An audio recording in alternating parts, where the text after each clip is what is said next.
According to a report published by Iranian media on February 27, 2025, the Iranian army has received several new military assets, including the Soleiman 402 main battle tank. This tank appears highly modernized from the outside, especially with its side skirts, which resemble those of General Dynamics Abrams X.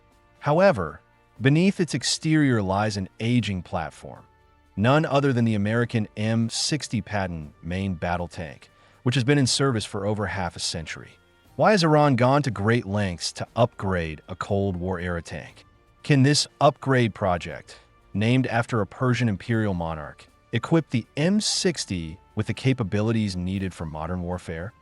In the 1970s, when a US-made M60 first arrived in Iran, these steel behemoths were among the most feared land weapons in the Middle East. Decades later, even the Americans likely never imagined that their tank could undergo a modernization process.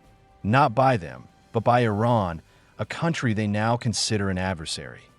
The M60 Patton, a second-generation main battle tank developed by the US, entered service in 1960 and has remained a key component of Iran's ground forces for decades.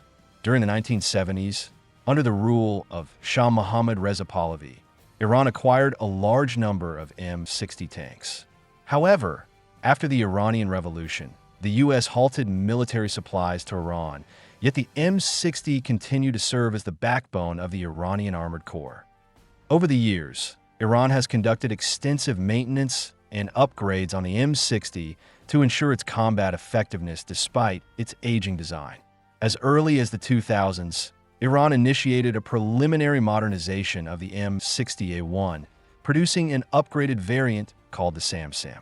This project drew inspiration from Israel's modifications of the M60A1, featuring large, boxy explosive reactive armor blocks and a new Iranian-made fire control system. Although the SamSam retained much of the original tank's appearance, it laid the groundwork for future upgrade projects. Later, Iran also modernized its fleet of M47 Patton tanks under the Soleiman project, enhancing their fire control systems, armor protection, and overall exterior design to achieve a more modern aesthetic. The Soleiman 402 is the latest upgrade of the M60 in Iranian service, with its most striking feature being the thick smoothbore gun mounted on its turret. Notably, while Iran has mastered the technology behind the Russian 125mm smoothbore gun, the design constraints of the M60A1 prevent it from incorporating a Russian-style autoloader. As a result, the Soleiman 402 retains a 105mm rifled gun, although some improvements have been made, such as an external frame structure for additional barrel protection. The firepower of this gun remains significantly inferior to that of modern main battle tanks. The remote weapon station on top of the turret reflects a design philosophy aligned with modern warfare. Equipped with a 12.7mm machine gun and an electro-optical sighting system, this setup allows the crew to engage threats without exposing themselves outside the tank. This design is similar to the remote weapon station seen on cutting-edge tanks, such as Israel's Merkava Mark IV and Germany's Leopard 2 A7+. However, closer inspection reveals that the armor protection of the RWS appears relatively thin, raising concerns about its resilience against modern anti-material weapons. Armor upgrades are another key highlight of the Soleiman 402. The explosive reactive armor blocks welded onto the upper front hull are arranged in a tight formation, covering a much larger area compared to standard M60 upgrades. Combined with additional side armor plates, these modifications theoretically enhance the tank's resistance against RPG attacks. However, this patchwork-style upgrade significantly increases the tank's weight.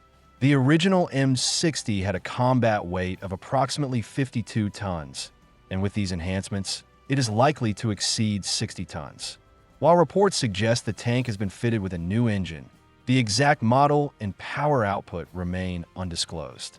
Based on the design of the air intake grills on the engine deck, the powertrain still appears to belong to the AVDS 1790 series of turbocharged diesel engines.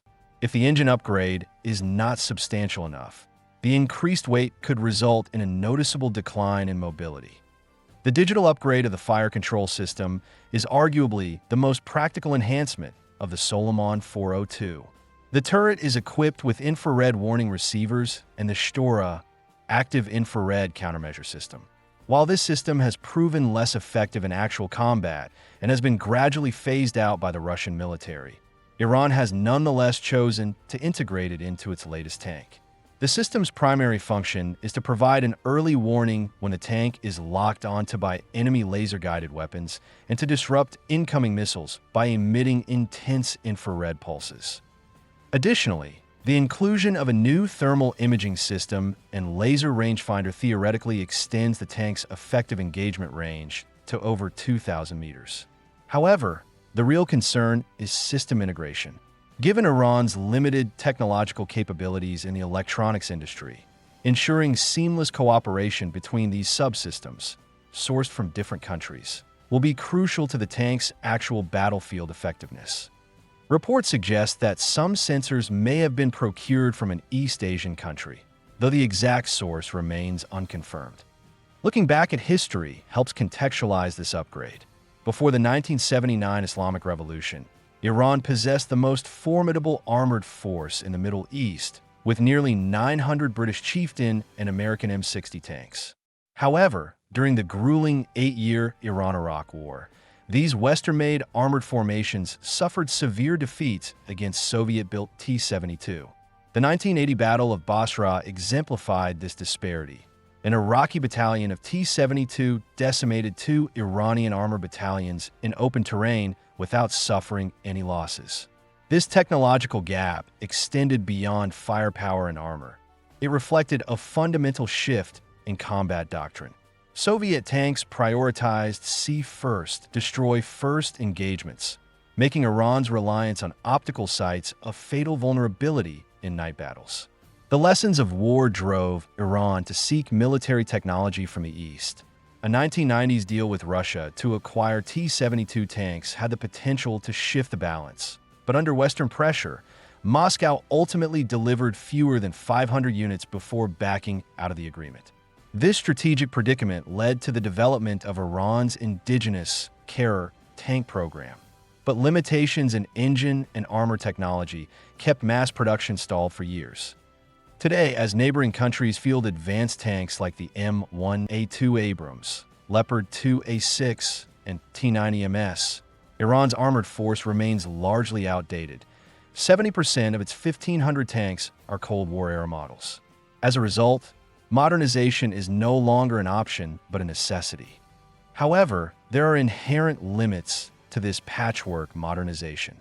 The Iranian military seems aware of this reality and is actively exploring options for purchasing new tanks from foreign suppliers. Yet, political factors may once again pose a challenge.